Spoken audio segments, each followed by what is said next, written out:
Tawagin namin ulit ang MMCO on stage.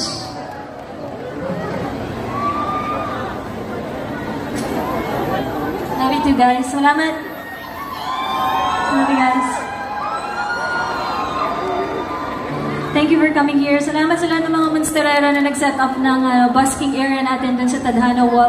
Para sa lahat ng mga gustong mag-iwan ng messages sa amin o kaya kay Jazz. Ayan, single pa yan si Jazz.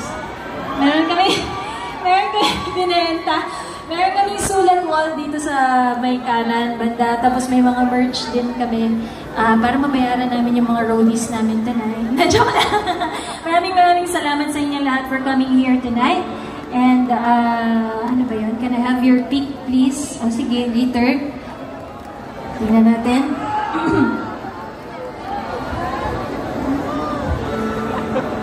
Ito ang susunod na kanta. Ito yung pinakabagong kanta ng Moonstar 88. Inom muna ako. Ang haba ng set natin. Nakasampung kanta na tayo. Grabe. Thank you sa lahat ng mga kaibigan at pamilya namin na nandito. Thank you, guys. Thank you. Thank you so much. May nanalo na ba ng mga gitara? Na-announce na?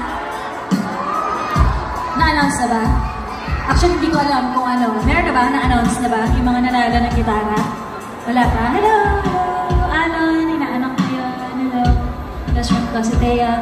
Basta Bike, yung mga kasama kong mga bikers at ang aking coach, si Coach Mel Aquino. Para sa lahat ng mga gustong matuto ng tamang pagmumotor, pumunta kayo kay Mel Aquino.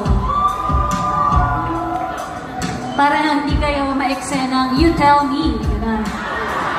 What happened, Bella? Ganun.